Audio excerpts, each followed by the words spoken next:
യുവാക്കൾക്കിടയിലെ തൊഴിലില്ലായ്മ കുറയ്ക്കുന്നതിനുള്ള ലേബർ സർക്കാരിന്റെ പദ്ധതികളുടെ ഭാഗമായിട്ട് 24 വയസ്സിൽ താഴെയുള്ള യുവാക്കൾക്ക് ജോലി നൽകുന്ന കമ്പനികൾക്ക് സർക്കാർ ധനസഹായം നൽകുന്ന പദ്ധതി ആരംഭിച്ചു. 18നും 24നും ഇടയിൽ പ്രായമുള്ള ജോലിയിൽ നിയമിക്കപ്പെടുന്ന ഓരോ വ്യക്തിക്കും 3000 പൗണ്ട് വീതം സ്ഥാപനത്തിന് ലഭിക്കും. നിലവിൽ ബെനിഫിറ്റുകൾ സ്വീകരിക്കുന്ന കഴിഞ്ഞ 6 മാസക്കാലമോ അതിലധികമോ ആയി തൊഴിൽ തേടിക്കൊണ്ടിരിക്കുന്നവരെ നിയമിക്കുമ്പോഴാണ് ഇത് ലഭിക്കുന്നത്. ദീർഘകാലമായി തൊഴിലില്ലാതെ ഇരിക്കുന്നവർക്ക് തൊഴിൽ നൽകുമ്പോൾ സ്ഥാപനങ്ങൾക്ക് ധനസഹായം നൽകുന്ന നിലവിലെ പദ്ധതി കൂടുതൽ വിപുലപ്പെടുത്തുകയും ചെയ്യും.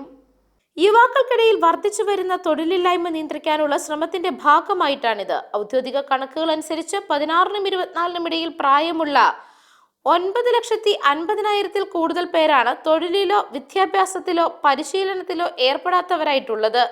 ആ പ്രായപരിധിയിൽപ്പെടുന്ന മൊത്തം പേരുടെ 1/8 വരുന്നത്. ലേബർ പാർട്ടി അധികാരത്തിൽ വരുന്നതിന് മുൻപ് തന്നെ യുവാക്കൾക്കിടയിലെ തൊഴിലില്ലായ്മ ഉയർന്ന നിരക്കിലായിരുന്നുവെന്ന് ചൂണ്ടിക്കാട്ടിയ വർക്ക് ആൻഡ് പെൻഷൻ സെക്രട്ടറി പാറ്റ് മെക്ഫാഡൻ ഇത് ആഴത്തിൽ വേരൂന്നിയിരിക്കുന്ന ഒരു പ്രശ്നമാണെന്നും കൂട്ടിച്ചേർത്തു.